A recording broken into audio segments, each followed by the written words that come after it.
You're going to love how Jim in Denver is growing his plumbing business. It's amazing. He's truly got one of the best plumbing companies in the nation. Check out this interview. The next maybe 2 or 3, 4 years. I don't know, but we will. And I've got a couple of business partners. That one of them's actually associated with one of the largest PE sales of a HVAC plumbing drain electrical company out of Arizona. They sold, I think, for 1.8 billion. Oh, wow. Yeah, so I gave up 10% of my business to the son of Parker and Son to take me to 50 million. And Right. he's actually sits on a couple of few of the boards for PE firms, Uh-huh. and helps them make decisions there. So, and then right now they're actually him and my other business partner have accumulated 8 businesses throughout different states. One's in North Carolina, Pennsylvania, Ohio. But anyway, so we're putting all these under one umbrella. And they're all, and what kind of businesses are they? They're all home service businesses, all of them. And so what they do is we'll have 10 businesses at least. Mm-hmm. And then I think I'm second. I'm gonna do 20 million in revenue this year. Good for you. And then the other company out of Minnesota, Gen Z Ryan, I think he's going to do around 25 million to 30 million this year. I haven't talked to him and see where his numbers were, but we network with each other all the time. And Sure. so the whole idea is to get this. So I'm already starting to see some savings under the umbrella with my Verizon bill. So we were able to take all the Verizon devices to all these companies, put them under one umbrella, and I save 25% of my Verizon bill every month. Wow. I've been able to, my Service Titan, I don't know if your Service Titan is I Service used, right? That the whole industry is using it now. Yep. And so I'm able to save, and it's cost me like $600 a month per tech to even have Service Titan. And I'm saving 25% of my Service Titan bill every month because now we're under this one umbrella. And then we're going to work on the other parts where we can save money. And then when it comes to sell, like right now, if I sold right now, I might get 5, 6, maybe 7 EDBA, maybe, but I'd sell them under all of these under one umbrella. We'll get 15 to 25 EDBA. Right. So you get 50 cents on the dollar when it's just you. When it's a conglomerate, you get and they're going to be fighting for the. There's going to be PE firms fighting for 10 at once. Are you kidding me? Right. But there is something shifting in the PE side that I've seen. I know a company that I'm associated with, not in the company, but we always network with. I've known the guy that runs that for years. Lee's Air out of California, out of Fresno. They're selling. What's the name of that company? Lee's Air. Okay. And they're selling this year, by the end of this year, because Tommy told me that he said, Jim, you got a lot of PEs overpaid in the last few years. There's some PE firms that are actually going bankrupt because of it. Because there was this big chase to buy all this business. I'm probably the only plumbing company in Denver right now that's not bought. Wow. And I've got 20, 30 of them a day reaching out to me in my emails. I got them knocking on my doors. I don't have time for these guys right now. I'm trying to grow my business, and they're just like these little, and I get it. Trying to chomp away at you. Yeah. So, I've in the disaster restoration field, we had similar thing come through, where there was a bunch of private equity firms that saw the money in the insurance industry. Yeah. And they started coming through and buying up all the little mom and pops, throwing them together, and not even changing names. They just hold them under a holding company, and then they put their systems into place. Yeah. And they maintain the company the way it was, but grow it by 2 to 3 times what it normally would have been. Well, and then they package and sell them again. Oh yeah. Well, in the last 4 or 5 years, I would say, I know when a company sells. Yeah. I could just be sitting in my chair and know. Just look in my parking lot. I see their vans in my parking lot applying here. Yeah. Change in management. Oh, change in management changes. There's no culture anymore. It kind of changes the culture of the business, and we built this business on culture. I've actually received the 2025 Cultural Award. I've only been in this building for 2 years in Thornton. It's just right out. I'm at the cusp of Denver, Thornton, okay. And then North Clinton is right next. And North Clinton and Thornton's Chamber of Commerce is the same. So they actually awarded me the 2025 Chamber of Commerce Award for culture. Cool. So I had to go do these big things. About 300 business owners show up. They had like a Carl Mecklenburg used to be the quarterback before Elway. He was the Yep, I know speaker. Mecklenburg. And so I actually came in and had to give a speech, and I always thought I never come prepared. I can pretty much get you everything. But when I got done, man, it was like almost all the women were in tears. And then half the men were like really choked up about my speech, about how I developed my culture and my business, about, it used to be about us. It's not anymore. It's about them. Right. And if you can build them, and pay them well, they'll never leave you. Right. And just to try to find good help today is pretty challenging. Full-time job. Yeah. So I've created that, and then I've got guys that have been here since we started. My retention rate is probably around 92%. That's fantastic. And then we actually did a company survey because some of my managers thought some of the culture was slipping, and when that happens, we'll send out a survey. And 93% of the people that work here said they would refer family or friends to work here. So it's pretty cool. That's awesome. Yeah, that's fantastic. And I've had 10 guys buy houses on their own income here in the last 2 years. That makes a big difference. Right? When they can get invested, you can help them get into a home. I know I did that with several of the guys that work for me, and it made such a difference. They never go anywhere. They're loyal. No, wives quit their jobs because they got kids, so they're able to stay home and take care of the kids, and the wives won't let them quit. That's the thing. Yep. It's like, are you crazy? You're mad about this little thing? Do you realize it's because of Jim Needham and what they've done for our family? We were able to afford this house. Are you crazy? And a lot of times in the higher echelon of the interviews, I always ask the guys, I get a little personal with them, and I'm still within guidelines, but I even asked him, like, for a final interview, would it be okay if you bring your spouse in? Yeah. With that final one, right? Right. And what it does is it gets them bought in too, and they're bought in together. Yep. And it just makes it happy home at home and a happy home here for everybody, because she knows what he's getting himself into, and if both of them are on the same page, I just have a lot of success with that. But yeah, it's just about culture. The book I'm reading now, so I'm dealing with an HVAC manager that I hired from Parker and Sons out of Arizona, was running about $90 million a year of that department, and it's Leaders Eat Last, Simon Sinek. Oh, yeah. And, Are you liking the book? Because I haven't read that one. Well, actually, we just started the first of the month, and it's our book club that I have in the company. All the managers. I used to have book club where we met, but now I've done everything. I've already put the questionnaires about the book, and then all they got to do is every week at the end of the month, on the 20th of November, we'll sit and we'll meet for 30 minutes, talk about the book, what they got from it, and then we'll move on to another book. Right. Yeah. So I've read from the best book I've ever read for me and my coaching, because I came from old school. You just did your job. You didn't have one. I didn't need to be coddled or coached or, and all these things, like, oh, it's here, suck off the teat or whatever.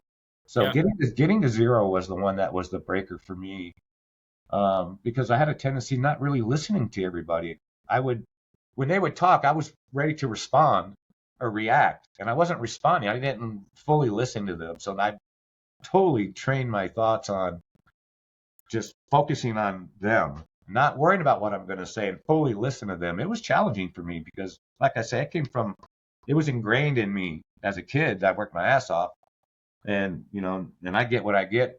What I put in is what I get out. I wasn't expecting anybody to help me or anything, but I've learned that getting to zero is actually listening. Right. And then how I grow my managers is that when something happens, we're still in the process of building policies and procedures. We're not all there yet. As we run into these issues, we're creating policies. As you grow, they change too, right? Yes, 100%. So we're doing a lot of good stuff here. Walk me through the structure of your business. How many people do you have? Managers? Kind of. You said about 20 million in revenue. Yeah, actually, I have. I paused my electrical division last month, and I started it about 6 months ago. And I did it because in Denver, you have to have an electrical license to be able to disconnect or reconnect an HVAC at any equipment here. It's the craziest thing I've ever heard of. So I was subbing it out, and then but they're not wearing my brand, right? So I did it, and it really helped on the HVAC side, but were the guys when they weren't having the hookups, I just didn't have the capacity to train them to be successful. So my HVAC manager was one that said he could do it, and he's struggling to even run his own department right now. So I just decided to pause it. I know I pissed off a few of the guys, and the last thing I want to do is let people go here. It's probably the worst part of my job, but I will do what's necessary. But since I did that, I'm back to subbing again, and now my margins are a little better. And how many managers do you have? I have a profit center manager. The reason I call it my profit center, it used to be my call center, is because they generate revenue in the call center now. Yeah. Last year alone, when we first rolled this out, I think they did $700,000 they generated just out of the profit center. Wow. So I have a manager that runs that. I have a recruiting manager that does all my recruiting. I was able to afford one of those now in-house.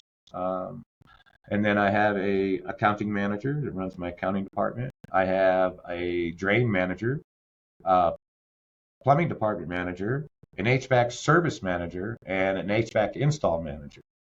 Those are all my managers. And then how many employees do you have? Roughly right now, probably 65 to 70, I want to say, somewhere in there. And how are you managing sales? So what's your sales program look like within the business?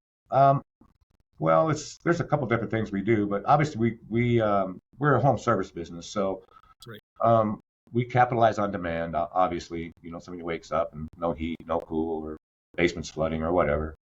So that's what drives our business. But it's all paid. A lot of it's paid searches. We have an LSA, home local service company, that does our PPC, and our Google ads, and we pay for a lot of our leads.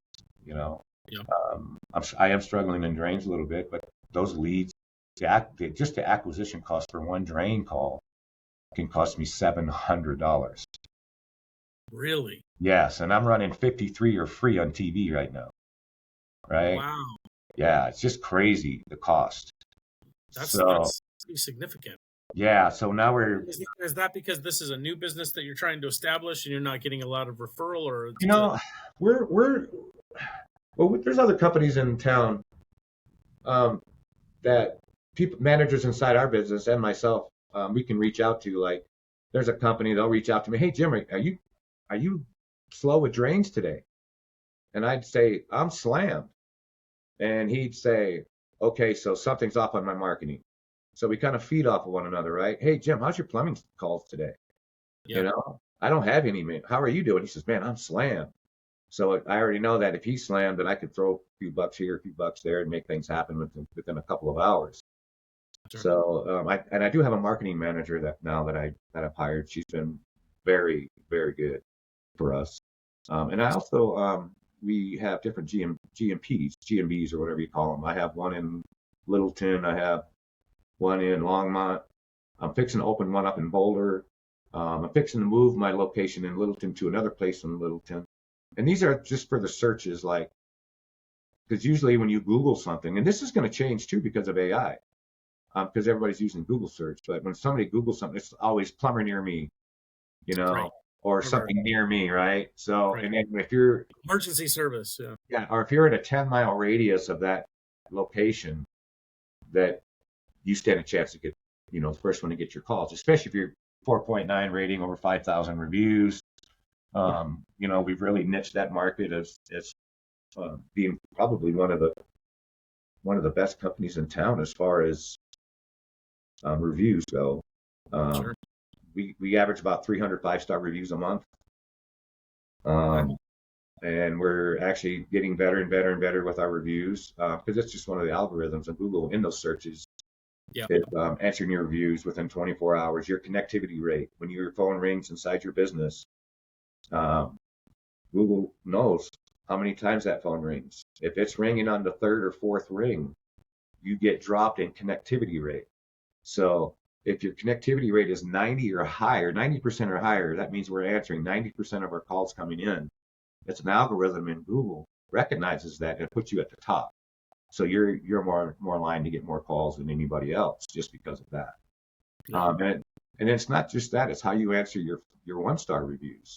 Yeah. So I see our competitors fight with customers on the review side, and they're not even. I mean, What's the point? I mean, yeah, come on. Yeah, that's not helping.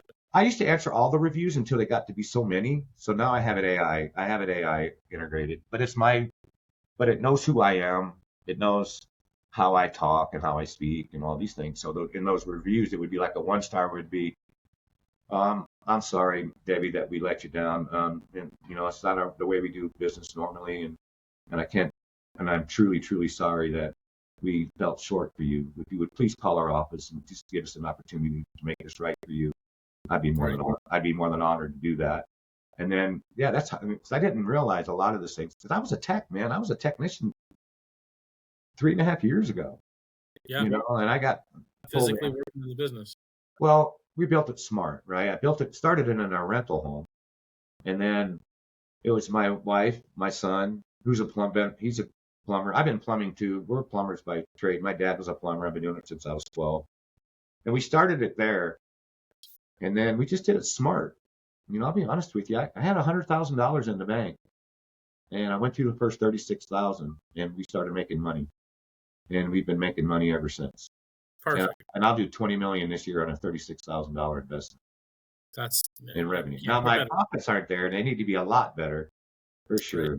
But I'm paying a lot out in spiffs and bonuses and everything else to drive and grow the business. What kind of KPIs are you using to monitor that and kind of determine how you're going to direct the business? The KPIs? Yeah. KPIs are probably one of the most important things that I look at every week. Yeah, I would assume. So I have one-on-ones with all my managers weekly, and we go over the KPIs. And in ServiceTitan, I automatically get those reports on 2 of my departments. But because of the way I pay on my HVAC side, it's really difficult to get those reports. So every week I get KPIs from him. Our gross margins need to be demand season need to be 60% or higher on our gross margins. If it's non-demand, then 50, 55. Sometimes it even gets down into the 40s, which is okay because obviously you can't put margins in the bank. So right. A little bit of something's better than nothing, and it keeps everything flowing. So yeah, we just and having Patrick and Josh in the business too, because I worked for Patrick. I was a manager for him years ago, and he just reached out to me. I hadn't seen him in 5 years. I was living in another state, and he said, "Hey, let's start a company together in Denver." Awesome. And so that's how we got here. But we started in our house, and then after 5 trucks, we got on the road. I got out of a truck and came into the office, and then after 10 trucks, then my son came out of the field and into the office. And let me tell you, he's a phenomenal manager. As a tech, 3 months of calls, 100% closing, didn't lose 1 job in 3 months, and $4,000 average ticket. Pretty insane. I don't know anybody in this industry that's done that. Like maybe the average ticket, but not 100% closing conversion for 3 months. It's insane. And he's built a lot of the guys that were here, and we've built a lot of the guys that were here. We got them from Grease Monkey during COVID. A month later, when we started the business in 19, we got guys that were, like I say, Jiffy Lube, work counters, managers at department stores, and it's kind of interesting. I've noticed the same thing. Sometimes the best employees come from fields that you would never expect to mesh. 100%. Yeah. Because they've never experienced it before. And when you take a guy that's making 50, 60,000 a year, and he's making upwards of 200,000 a year, right? His whole life changed, right? Oh, yeah. You probably see me lit up, right? Because that's where I light up, man. I see the guys walking in here proud, and they're making money. They're taking care of their families, buying houses. Oh, yeah, new cars, And then when we have outings for I know we get off track here, but we have outings. Like we'll rent a indoor bounce park for the company, and all the kids show up, and I probably know 3/4 of the kids' names. So we just have a solid culture here, and that's how we built our business. What kind of challenges though do you see kind of developing within your industry over the next 6 months to a year? Kind of what kind of things do you have to see coming on the horizon? AI. Yeah. AI is going to be probably the game changer. Because right now with AI, right now everything's Google search mostly, right? Yep. AI search is what they're calling is a blue ocean right now. Not a lot of people are using it. Yep. I don't use Google anymore, personally. I actually have 3 AIs that I use. Yeah. So, Which and ones do you like to use? I've got DeepSeek, even because it's foreign, and then ChatGPT is Yep. another one, and then there's another one that's that I just got this one. What's that company that Ross Perot used to run? IBM. Yep. IBM has actually is rated the #1 AI right now, and it's crazy because they don't have the money, like the Microsofts and the Googles have to throw into this, but they actually have a really good version. I'm just starting to test it now. So, and I use it for all kinds of things. I use No, it is that's what our business has become. That's what I changed from. I used to run a construction company, and now our business is implementing AI solutions into small business. Yeah, well, right now we're actually AI. I just started using AI the first of the month, last week. It's Avoca, and we were using these 10 umbrellas that these 10 companies under this umbrella I was talking to you about. What's so great about this is that we were testing the different AIs at different locations to see which one was better. Right. And we did this test for 3 months, and we decided Avoca connectivity rate was huge for us, even though the connectivity rate would have to be if you got your paid search ads on. Like if you're paying for these calls. When we close at 5, I have a person that answers the phones till 8, but now I've got AI to do just my after hours, so I'm testing it on my after hours. Eventually I'll be using it in my profit center. Yep, you're going to be blown away at how amazing they are. They do a fantastic job. The company in Minnesota, Gen Z Ryan, he doesn't have a call center anymore. Yep. He actually outsourced everything to the Philippines and hooked up with a guy down there that gets he'll find the well-spoken English Filipinos that can actually talk on the phone, because you know how frustrating it can be with, Yep. all that. They don't know the language well. And they actually have a building there with his logo all there, because they get paid like about $1,200 a month per employee. Sure. Right? And I was using an executive assistant from there for quite a while.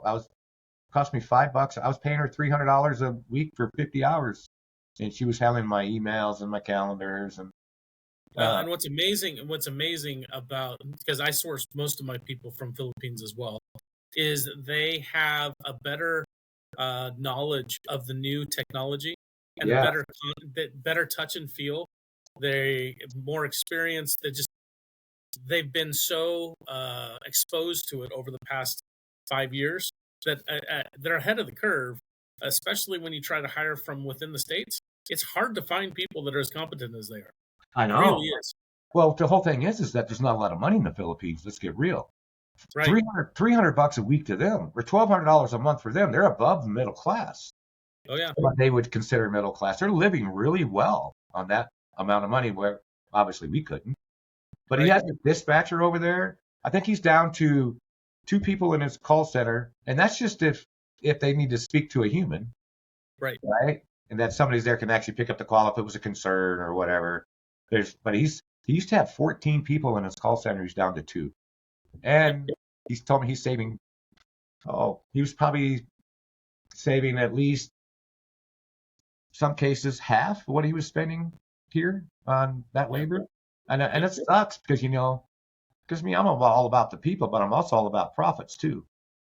But at the end of the day, I got to do what's best for the business, right? Because I actually gave up ownership to my managers, some ghost stock and stuff like that they can earn actual ownership in the business. So when we do sell, they gain, they get life-changing experience, right? Right. Something I really want to do, like Parker and Sons, when they sold, they flipped a couple times. And then I think the last check they got was like $40 million. And they have 36 managers over there, 1,200 employees.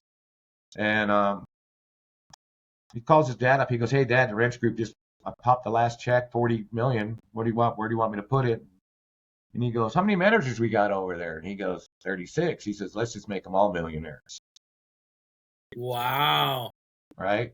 So it was really, so anyway, so his financial person, his responsibility was to reach out to these people, right? So he's calling them and saying, hey, I just want to let you know I got 1 point something million here for you. Where would you like me to put it? And they would hang up on him, thought it was a joke. Yeah. It's not real. The that funny kind of thing money's insane. 90% of those people that he did this to in 2000, when he sold in 14, are still there. Yeah. Why? I mean, talk about buying loyalty. Oh, that's what I want to do here, right? Yeah. I do give up some ownership, but I know when I do sell, there's other people in this business that's been here. Yeah. They're going to get a smile on their face one day. It's going to be a little bit life-changing for them as well. Yeah. That's my plan, because without them, I wouldn't be where I'm at. And I used to not be that way, just so we're clear. I had to change my mindset, my thinking process on about people. how do I run my business. Like, they don't come to me with problems anymore. They come to me with the problems, but they come with me some solutions around them. And I make it, let it be your idea, right? Because I've learned that by telling them and micromanaging them, they don't really give it the effort, right? So well, if I make it fair, and if they can come to you and say, hey, here's the problem, but I've thought out, we can do X, Y, and Z to fix it. I mean, that becomes a very valuable employee. 100%. They're part of the solution. They're not just bringing you problems. They're trying to figure out a way and go the extra mile. That's 100% where you want them to be. And then my manager that came from that $90 million a year, that big company. Yeah. There's not a lot of culture there with that many people, right? It's just not going to happen. Sure. And I'm struggling with him on that side here, bringing him in here, because he's just, no, you get buy-in, you talk about things. First of all, when you make a decision, what kind of impact it's going to have on the business, what kind of impact it's going to have on the people that you're making this change to, So the most important of those two is, did you get buy-in on what you're doing, right? Sure. And he doesn't have a tendency to do that, and then it pisses off some guys, and now he's putting out fires everywhere right now, and I'm trying to help him. I was telling him, I said, dude, your decision making is perfect, but it's just how you present it. You're not, right. This is what we're doing, and you don't give the guys a chance to talk or ask questions, and be part of the process. Yeah. So I think I've got them reeled down now. I think that's starting to change now through my one-on-ones. So what metrics within the business are you most focused on changing over the next year? What is it that you're looking on improving? Obviously more profitability. Yeah. I had my best month this year. I think we did a little over $2 million in revenue in a month, and I lost $1,900. Yeah, that's rough. That's rough. But I am running TV, all the time. I can't go anywhere in this town without people knowing who I am. My wife and I can't go out and eat dinner. I can't go to the gas station without, hey, Jim. I get people, just waving down the street. It's crazy. Yeah. And I had to take my lawyer yesterday, and she said, I love your commercials, Jim. So, yeah. So you're getting visibility. There's no doubt, huh? Oh, the branding is 100% work, and then the jingle, right? We have a jingle that's just can't get rid of in your brain, and we get people calling here all the time. It's like, I hate your jingle. I said, I don't know why, but I don't even have a problem, but I just feel compelled to call. Yeah. I just want to talk to the guy that's got the jingle out there. Believe it or not, crazy. So, but probably profitability would probably be the number one thing. I'm already doing I know I'm spending a lot on TV, and I have to for the branding. I have been for the last 2 years, and I'll continue to do that. I'm spending probably around $50,000 a month on TV. Now, if I wasn't spending that $50,000 a month on TV and then doing a lot of other things for marketing, obviously my profitability would have been a lot better. But this month, I actually broke stretch goals this month. And, with the government shutdown, I say leave it shut down, because I had probably one of the best months I've had since I opened my doors.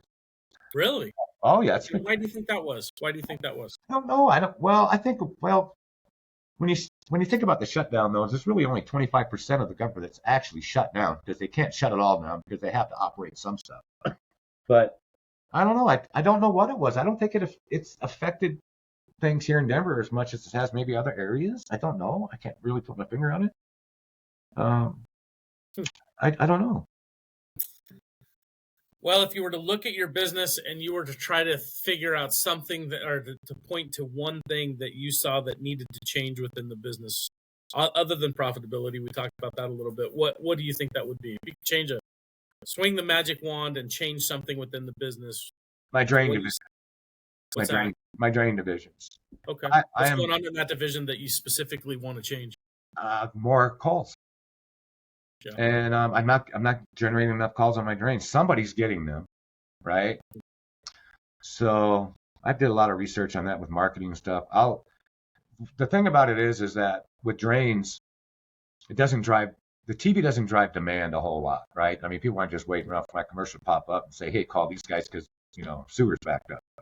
Right. So, but it does drive top of mind, right? So, but drains, man, I'm really struggling in drains. Even though I hit stretch goal this month, my son has actually taken over the drain division because of the low call volume, and gave up his plumbing manager's position to another guy to drive that, and he broke stretch goal with 5 guys in drain division, but he struggled to get calls. But they converted well because, like I told you, he's a converting guy. Yeah. And so, yeah, and he's converting, but he can't. It's not sustainable for him because he can't keep converting them. He's a manager.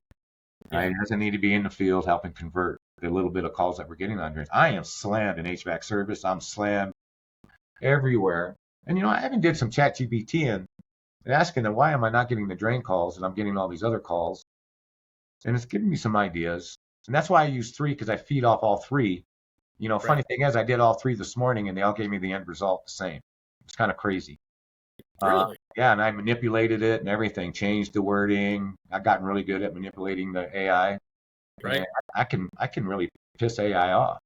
Yeah. I mean, make it just give me wrong answers. And it's crazy. So, but I managed to manipulate a little bit, and it's telling me because we're in such a box of what we've been able to accumulate, we're using the right keywords and everything else to drive the searches, but we're just not getting them. So I'm contemplating on pulling drains away from my website and creating a niche of its own. And it's like a microsite. Right. So, because when people think of drains, like especially when it's something major, they don't think of a plumber a whole much. They think of a specialist, like it's not a running toilet, it's not a faucet dripping, it's not a water heater. This is something in their yard that they know that's broken. Yeah. Right. And this is going to cost a lot of money to fix. Yeah.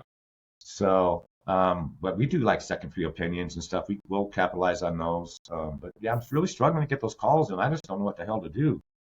But are you doing any ads on Instagram or on YouTube? Yeah, that's the one thing where we're falling short on is social media. Yeah. Even though we have Instagram, TikTok, and those other platforms, Facebook, and I know we're not utilizing it nowhere near what we should. Sure. I literally need to hire somebody because it's not so much a cost factor, it's a time factor. Yeah. There's a lot. If you have 4 platforms that you're constantly feeding stuff to, they're saying you should be touching that 3 times a day, each one, loading picture, videos, testimonials, all these other things. But I would say my drain division is probably the one I'm struggling the most. Even though I broke stretch goal, it doesn't help my guys when they don't have any calls and I have to have them on standby. Even though we generate all this revenue because our conversion is ready, we're just running less calls. It's just that some of these guys like me, when I was a tech, I don't want to be on standby. I want to keep moving, man. That's my money. I mean, I pay my guys a commission. And then, I would say the drains, what you just asked, would probably be the drains, but I'm working on getting it fixed and trying to figure it out. That's the key. It's a constant battle. It is a constant battle. And I don't know what other, like AAA's here, like I know a couple guys over there that will call me. We feed off each other, and it's like, Jim, we're slamming drains, man. And I was like, I have 2 calls on my board for drains. They've got 30. Well, and you're the nice part is you're able to utilize the information you're getting to help focus on growing the business. A lot of times in these calls, I'm finding that the cash flow is really the problem. They just don't have the dollars in the bank to be able to figure it out, or it's not as easy to get as it used to be. Right. Employees are just really having a rough time with people. And that's killing their business. And it seems like you've got a good handle on those two, which is awesome. That Well, makes a huge you got to be careful when you create a culture. You just got to make sure you don't do what I did when I first started, is yeah. create a culture of entitlement. Yeah. When you do that, that's really hard to reel back. And we were just plumbing when we started, and we actually, what was it, 3 years? Well, 4 years ago. 4 years ago, we were actually in the top 5% in plumbing as far as generating revenue. We were in the top 5% of generating revenue in plumbing, which is I didn't know we did because actually, and then we actually just ranked on Inc. 5000. Oh, really? Good for you. I ranked 1,965th fastest growing private company in In the America. US. In America. Wow. Yeah. Top Well, 2000. yeah. Top 2,000. From 21 to 23, we were the fastest growing private owned company in America. How about That's that amazing. shit? That's Yeah. fantastic. Yeah. That So feels actually, good. Put that under your cap. yeah. I do a lot of Tony Robbins stuff too. Yeah. I actually went He's to business. amazing. I His stuff is really good. went to business magistry, changed my life. Yeah. And I'm going to Date with Destiny in December next month. Are you? Yeah, a whole bunch of us are going. And the people that I met at business magistry we split up in my groups. A handful of those are going. So I get to meet some people from Dubai that I met, from Russia, Germany. It's going to be cool, man. It's going to be cool. Yeah, Tony's stuff is just amazing. I think And he's actually, such an interesting perspective and constantly just right on the top of what's happening around the world. It's amazing. He gives you real perspective. Patrick, my business partner, is a platinum member with him. I think he spends about $85,000 a year per membership. And so I went as a platinum guest. My son and I did a couple of months ago down in West Palm Beach. And my God, the energy there. The takeaway from that thing was it was like a game changer for me. And as soon as I got back from that, I was stopping leaks in my business, financial leaks, procedural leaks.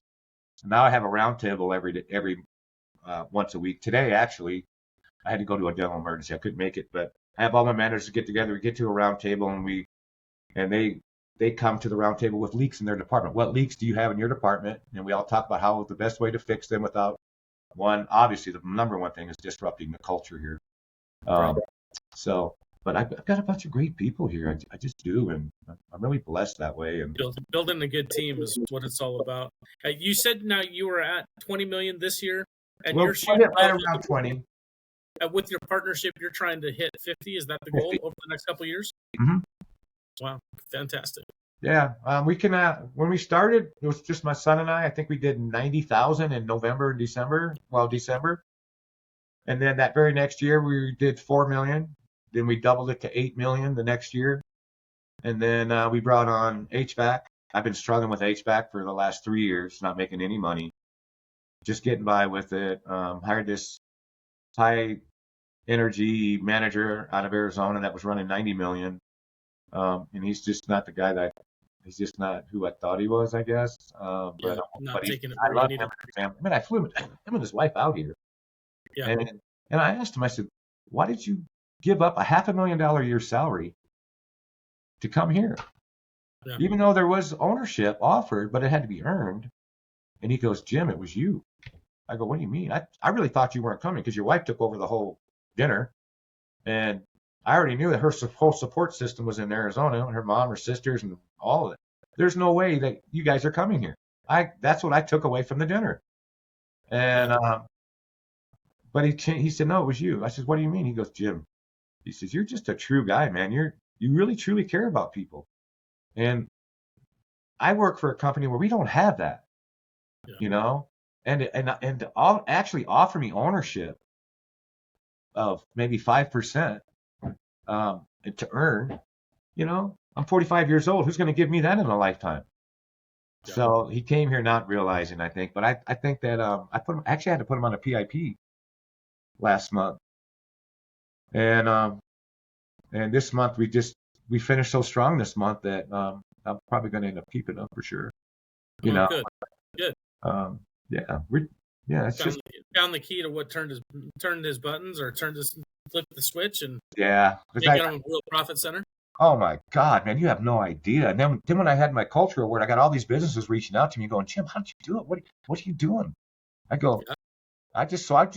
I start with them to read some books. Like I give them a book. You got to read a book. Read a book. So what's your succession after this? After you sell the business, are you going to go into doing some coaching? Or what's your plan with all of this?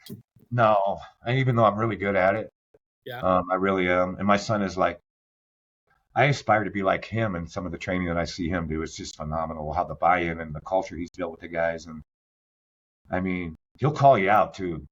Yeah. Like, he says like he'll tell you flat out, it ain't the calls, it's you're in your own damn head.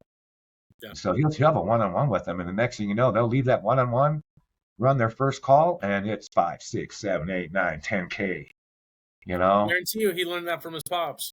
That was definitely something he pulled from pops.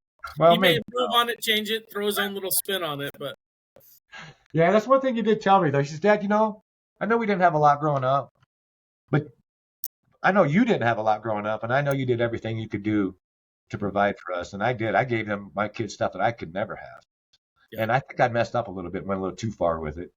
But he said, Dad, one thing you always taught me, he says, never lie, always do the right thing, and know that when you go to bed at night, you're sleeping and you're not tossing and turning, your day went well and you lived right. If you wake up, you're tossing and turning, think about your day, think about maybe somebody you might have just shunned, or somebody that you didn't maybe you did something an easy way, and maybe you should have done it a different way for a better result. I don't know, whatever that is.